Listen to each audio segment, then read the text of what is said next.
Salut à tous et bienvenue sur la chaîne YouTube d'overclocking.com.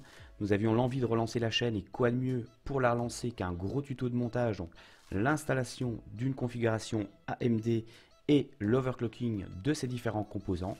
Donc ce gros tuto va être composé de 6 parties que je vous laisse découvrir en images.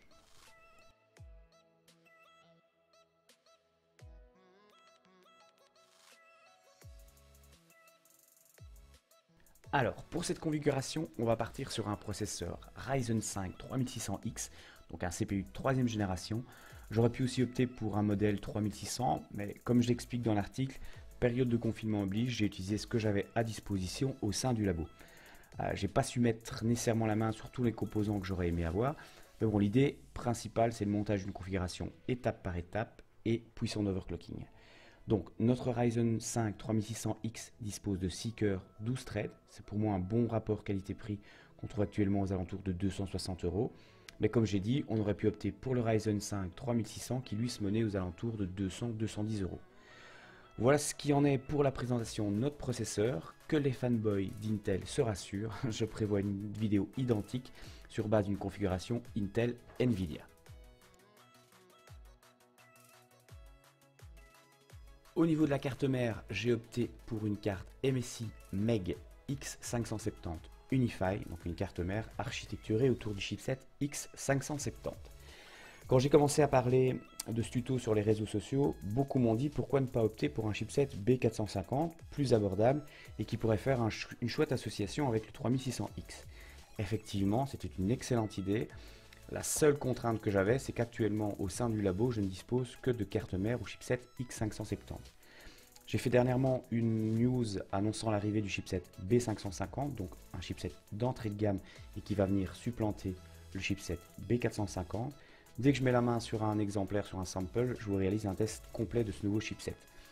La carte d'aujourd'hui est affichée à un tarif de 320 €, ce qui me semble pas exagéré pour du chipset X570 et surtout une carte qui a la particularité de ne pas disposer de rétroéclairage RGB, j'adore. Au niveau de la mémoire, on va partir sur un kit G-Skill Trident Z Neo. Donc c'est une série qui a été lancée par G-Skill et qui est optimisée pour les Ryzen de 3ème génération et le chipset X570. On est sur un kit qui dispose d'une fréquence de 3600 MHz, qui est composé de 2 sticks de 8 GB et avec des timings de 16, 19, 19, 39 pour une tension d'un volt 35. Ici, on n'est pas sur des puces BDI, donc si vous suivez un peu régulièrement mes tests de kit mémoire, vous savez qu'actuellement, les puces les plus intéressantes sont les modules BDI sur un PCB A2 pour leur capacité d'overclocking.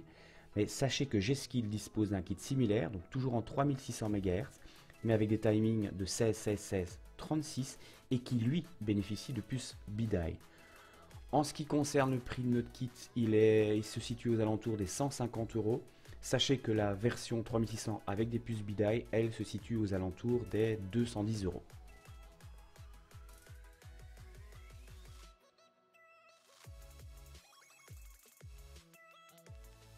Pour la partie graphique, on va partir sur ce que j'ai à disposition au sein du labo, donc c'est-à-dire une carte graphique que j'ai eu la chance de tester dernièrement, la MSI RX 5600 XT Gaming X. Donc c'est une carte qui va se montrer très à l'aise sur le 1080p, qui va aussi se débrouiller pas mal en 1440p, bien sûr en ajustant la définition. On va s'intéresser à son overclocking, revenir un peu sur les possibilités de flasher le BIOS sur certains modèles pour augmenter la fréquence de la mémoire. Mais tout ça, j'y reviens en détail dans une prochaine vidéo et plus particulièrement dans la 5e partie qui sera dédiée à l'overclocking de cette carte graphique.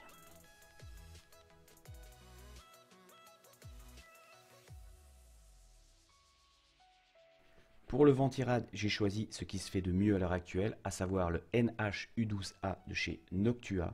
C'est pour moi, au niveau du format, le meilleur ventirad. C'est vrai qu'on pourrait encore gratter quelques dixièmes de degré en partant sur des formats tours, mais sa forme assez compacte, ses performances de refroidissement font pour moi de lui vraiment mon chouchou actuel quand on part sur de l'air cooling. Le prix n'est pas donné puisqu'il faudra quand même débourser une centaine d'euros, mais sachez que vous serez tranquille et que vous pourrez bénéficier ainsi d'une très bonne marche d'overclocking. J'ai reçu également de la part de Noctua de la pâte thermique NTH1. Donc il faut savoir que la version NT-H2 est sortie il y a quelques mois. Elle est légèrement plus performante, mais pour notre utilisation et pour ce qu'on compte faire, on n'aura aucun souci avec le modèle NT-H1. Avant-dernier composant, le système de stockage, donc un Samsung 970 Evo Plus de 250 GB. Donc on est sur un SSD au format M2. Vous aurez toujours la possibilité d'ajouter dans votre configuration des disques durs traditionnels afin d'augmenter votre capacité de stockage. Mais ici, l'idée, c'était vraiment de vous expliquer l'installation d'un SSD M2 sur une carte mère parce que j'ai encore tendance à avoir régulièrement des montages assez scabreux, alors que si vous respectez bien les différentes étapes, il n'y a vraiment aucune difficulté pour l'installer.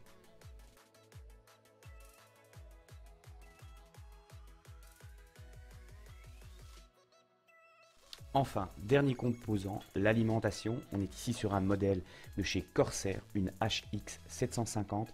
Je vais encore leur dire, marteler, mais l'alimentation c'est un élément important, c'est quelque chose qu'il ne faut pas négliger au risque d'en subir les conséquences qui sont parfois désastreuses.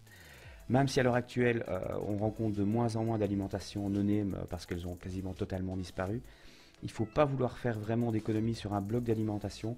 Il ne faut pas oublier que c'est ce qui va alimenter la carte mère et donc vos différents composants. Pour moi, privilégiez toujours au moins un modèle certifié Gold. Ici, on est sur une certification Platinum. Mais pour moi, si vous avez la possibilité financière, optez pour au minimum une certification Gold.